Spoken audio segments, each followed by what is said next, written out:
What's up, everybody? My name's Chance, and today we're kind of going to be taking things a bit in the opposite direction. We're going to be playing a deck. Oh, probably should have named it, huh? We're going to be playing a deck that's only creatures. So, Gruul only creatures. And I got the idea for this because I got a third copy of Nikya of the Old Ways yesterday, and I didn't realize that I had the first two copies, until what, a couple days ago, and then I got a third copy. So I was like, yeah, I'll try to make a deck with this. And I tried a little bit whenever I had two copies, but it didn't really feel like I got the card enough to base a whole deck around it, so I didn't. But now we have three copies, and I feel like it's perfectly fine. Now you will see we have 8 non-creatures. So before you guys say, well, it's not only creatures, then the only things that we are running are Rhythm of the Wild, which pretty understandable, as that's gonna make all of our creatures a lot better. We have Path of Discovery, which again, this is just if you get it out. Path of Discovery you could definitely take out of the deck and put in some more creatures that you might want to play, but this deck was just me saying, you know what, I want to play Gruul, I want to play the creatures that I want to play, and I want to play them very fast and very strong. I want to have a board full of creatures that aren't tokens, so that's kind of what we're doing here. So the Path of Discovery just helps you sort of draw through them. We also have Beast Whisperer to help. There's our other enchantment. Colossal Majesty. So we're not actually running any spell cards, no instants or sorceries. We're only running enchantments and creatures. So I'm going to call it a creature only deck, because Colossal Majesty is not, card draw, that's about all it does. Sorry, I'm testing out wearing headphones instead of or earbuds rather, instead of headphones, because I did it on my patron only video that I put up yesterday, and I seemed to like it a little bit better. My head didn't hurt after recording and all that goodness. So yeah, we're gonna hop right into the deck tech, or the deck breakdown, and then we'll get right into our games. Now, for the most part, we're gonna have a lot of creatures in this deck, and like I said, I was just trying to play some fun creatures. So when it comes to the explanation on this deck, we need Llanowar Elves so we can get a turn 3 Rhythm of the Wild, or turn 2 Rhythm of the Wild, I'm sorry, if at all possible. Merfolk Branchwalkers helps us draw. Colossal Majesty helps us draw. Gruul Spellbreaker, just an excellent card, helps ensure that our opponent can't settle us. So long as it's out. We have Hexproof on our turns, which it's exactly when they're going to be casting Settle. So pretty good card there, but we do only have one copy. 2 Rekindling Phoenixes, or Phoenix Eye. I'm still not sure on the plural of a lot of these names, but nonetheless, we do have 2 copies of it, as it's an excellent card. It's going to be a little bit harder for them to remove, and it's a flyer, so it can deal with other flyers. 3 copies of Beast Whisperer to help us get some card draw. 2 copies of Goreclaw, as we're playing a lot of creatures with more than 4 power, or at least a lot of creatures that are going to get above 4 power throughout the course of Rhythm of the Wild, or whatever it may be. So 2 copies of Goreclaw. The additional +1/+1 it gives your creatures is like but the trample effect that it gives all your creatures with power 4 or more is huge, and it's a way you can get through a lot of your enemy's defenses. So moving on, we have 1 copy of Nullhide Ferox. Now, I didn't want to play too many of these because we're already playing Nikya of the Old Way, so it's already going to be a little bit tricky to get out our enchantments. If you don't happen to get out an enchantment before Nikya, don't panic. Like, sure, Rhythm of the Wild would be great, but if you can go ahead and get out of Nikya and start casting down all your really big creatures, then do it. Have fun with the deck. Don't limit yourself to try and play competitively with this deck, which is another thing that I should probably have talked about in the beginning. I'll probably be doing a Road to Mythic series, as I'm going to be trying to reach Mythic, probably in best of threes. Best of threes is the standard play, and since I'm going to be taking it seriously, then we'll be playing serious decks, of course, and I don't mind playing competitively, like seriously. If people want to counter stuff and all that and play their best, and that's what I recommend, because it's competitive. Since we're not playing any of these decks in competitive, that's why I keep it to the best of 1, and I keep it to sort of more jank decks, because I find it to be more fun that way. But I do have fun with competitiveness, and now that they've put best of 3s into competitive mode, then I feel like I would probably try that out. Makes it a lot harder for red aggro to just sort of face roll everything. Now they can still face roll, but nonetheless. Moving back to our deck, we do have 2 Path of Discoveries, and like I said, I just wanted this flavoring in the deck. Probably could remove it and put in, I don't know, what is it, a Sage Elf or Reclamation Elf? What the hell is that card? Costs 3 mana, comes in, removes Removes target artifact or enchantment, I think. Reclamation Sage. There it is. Yeah, so that's a pretty good card if you would want to throw that in there instead of Path of Discovery by all means, but I enjoy having Path of Discovery, so I'm going to keep it. One copy of Siege Gang Commander. Now, lobbing the little goblins for some removal is, it's okay, you know? You don't have much other removal besides him, so I felt like one copy of Siege Gang to maybe take out some potential threats or maybe get in that last 6 damage or hell even 8 if we wanted to sacrifice him as well to our opponent's face. 3 Biogenic Ooze, loving the card, loving playing it, and 3 copies. If you can get all 3 copies down, you've pretty much won. So at the same time, I should put that note in there. Nonetheless, then we have 3 Nikya of the old ways. You can't cast non-creature spells whenever you tap a land for mana. Add 1 mana of any type that land produced. So essentially, all your lands are going to produce 2 lands instead of 1, which is huge, right? You have 4 lands out. You can cast an 8 cost creature, which is, you know, huge. Turn 4 being able to do that. Well, technically turn 5. If we get him down on turn 4, then on turn 5 we'll be able to throw down an 8 cost creature, which again, still insane. So, moving on, we have 1 copy of Burning Sun's Avatar. Again, a little bit more removal, some more face damage for us, and it's a 6/6 dinosaur, which is, you know, pretty dope. And the 3 cost isn't as bad if we have Nikya out. So, moving on, we have 2 copies of Carnage Tyrant because we all know how much removal is a pesky bitch. So, yeah, having a creature with hexproof alongside Nullhide is certainly wonderful. Moving on, we have 1 copy of Pelakka Wurm. This is to heal us back up a little bit. It's a 7/7 and trample, so of course it's a big card, and if they try and remove it, we're going to at least cycle it out for 1 more card draw. Then we have 1 copy of End-Raze. This card obviously comes down, all your creatures get stronger. It's a pretty solid win con for us. And 1 copy of Ghalta. Again, Ghalta comes down, most of the time since we're playing so many creatures, Ghalta comes down a lot for just 2 mana, which is crazy, right? 2 mana for a 12/12 with trample. And of course, if you already have Rhythm of the Wild out, your opponent's gonna be hurting. So that's gonna be the deck taker to the deck breakdown. You guys know that my lands are a little fucked, so we are running 3 Gruul Gates, which all come out tapped, and 4 Timber Gorges, which also all come out tapped. But I feel like it's a necessary evil in this deck, so just something we gotta live with. Nonetheless, we're gonna move right into our games. Alrighty, and here we are up against Veralto? I don't know. Well, that's interesting. We do go first. Nikya in our starter hand. We can play all the way up to Gruul Spellbreaker, which is, you know, always nice. Have an End-Raze in our starter, Goreclaw. This could be a really nice hand. Ooh, and we got a Rhythm of the Wild. We're definitely going to throw down Rhythm before Gruul Spellbreaker.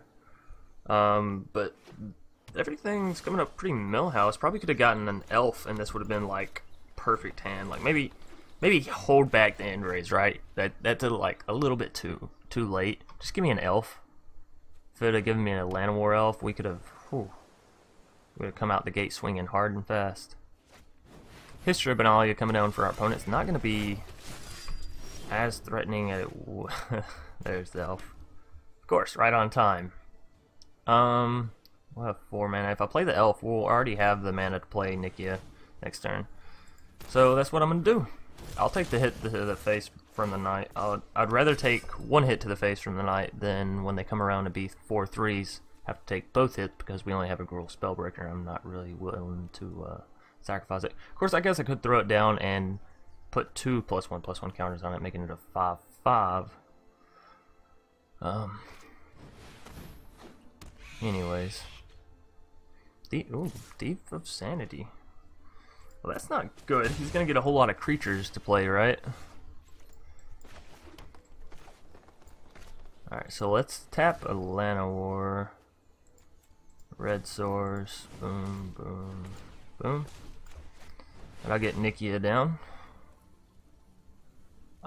Let's put a +1/+1 counter on him.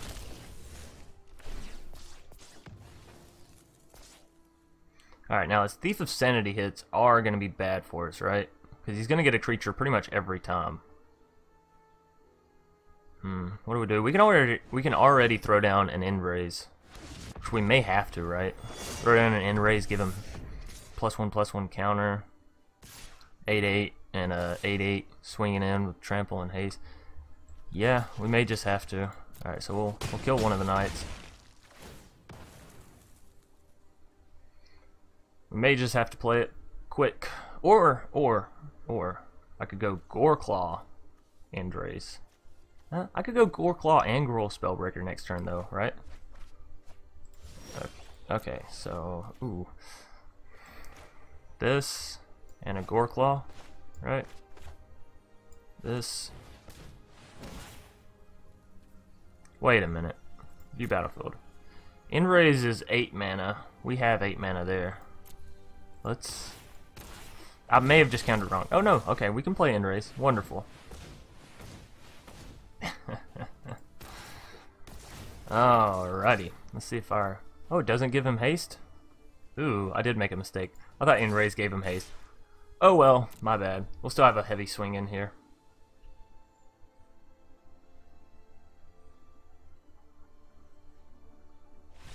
Alrighty, wonderful.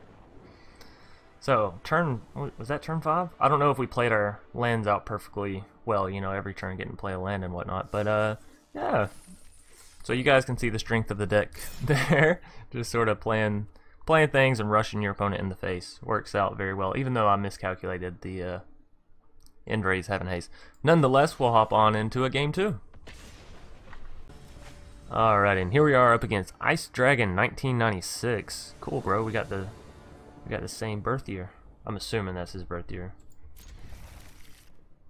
So we are going to keep this. We have a Nikya, which means if we can get one more land or an elf, you know, I keep asking for him, then we can throw him down and cast out everything else in our hand. Path of Discovery. I mean, it's something we can play at 4 mana, so I'm not going to be upset about it. Should probably go ahead and get down the mountain next turn, just in case we draw into a Rhythm of the Wild.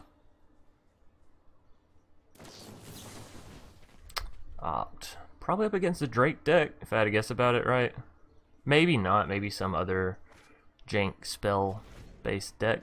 But I'm going to assume it's Drake's off the bat. Sulfur Falls. Yeah, is it Drake's? Still nothing to play on our end here, as we just drew into another land, which, I mean, it's not the worst. It does allow us to play the Nikya and more, but really we just needed to get the one, so if you could not give me another land.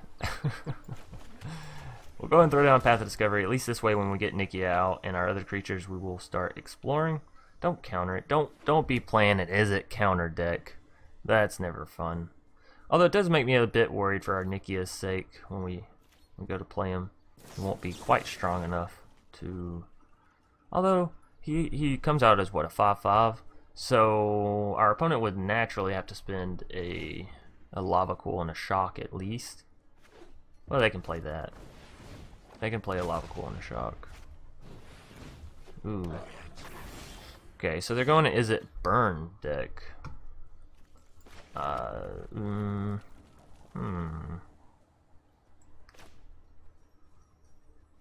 want to play Nikya, don't get me wrong. I want to play the Path of Discovery, the second Path of Discovery out before I play Siege Gang.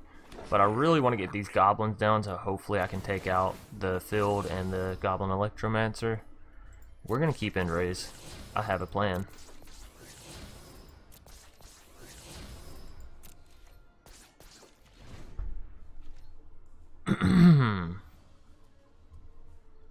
Yeah, we're 100% going to keep End-Raze. I'm going to go Nikya into End-Raze, just like we did the previous game. Or maybe Nikya into Carnage into End-Raze. I don't know.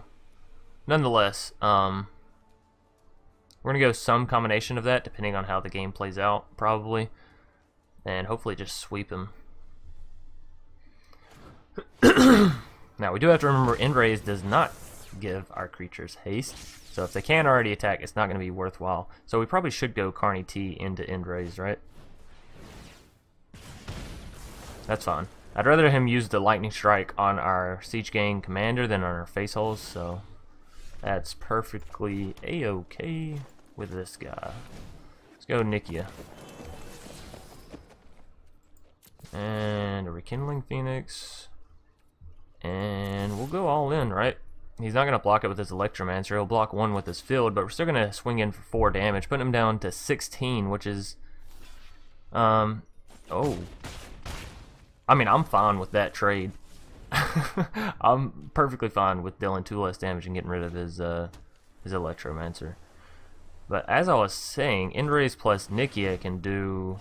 oh, Niv Mizzet. The Lizard Wizard? The Dragon Wizard Lizard? He's not a lizard. Whatever. So, if we do this, we could have lethal, right? Because he comes down as a 7/7. Nikya is going to get buffed up to an 8/8, plus our Goblin tokens are going to go up to 4/4s. He blocks 1 Goblin token with the Niv Mizzet. He blocks the Nikya, I guess, with Electrostatic Field, which does 4 damage. End-Raze does 7, that's 11, plus 4 from another token. That's 15 damage. Yeah.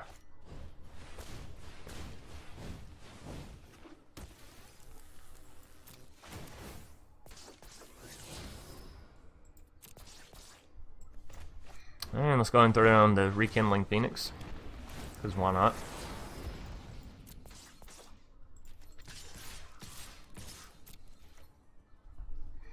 Beat that. Okay, so he's just going to take it all to the face.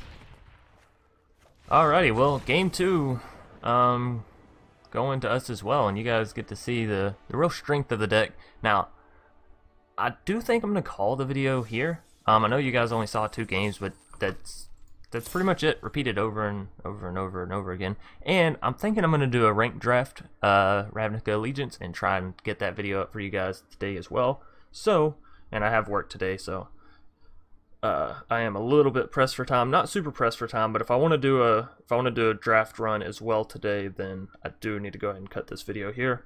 But nonetheless, you guys saw the video. I hope you enjoyed. The matches were super fun for me to play. I hope they were fun to watch. And maybe you guys will take this, and you guys always have great suggestions for decks like this, or, well, really any of my decks. It feels like a lot of the times whenever I do the fun jank decks that have like a specific goal to trying to accomplish, you guys start spouting out the card recommendations. So by all means, if you have creatures that you think would fit well into this deck, or another version of this deck, or any version actually of a Nikya deck, because I'm super excited to play that card to its fullest effect. I've heard something about people playing it with, not Ghalta, what is the card that I'm thinking of? Fuck, not Zatalpa, Zakama. I've heard people playing Nikya with Zakama and doing some pretty crazy things, so maybe we'll try that out. Nonetheless, if you enjoyed liking, be sure to watch. No, if you enjoyed watching, be sure to leave a like down below. And of course, comment with any suggestions, whatever. As always, subscribe if you want to see more, and I will see you guys later today, actually. Peace.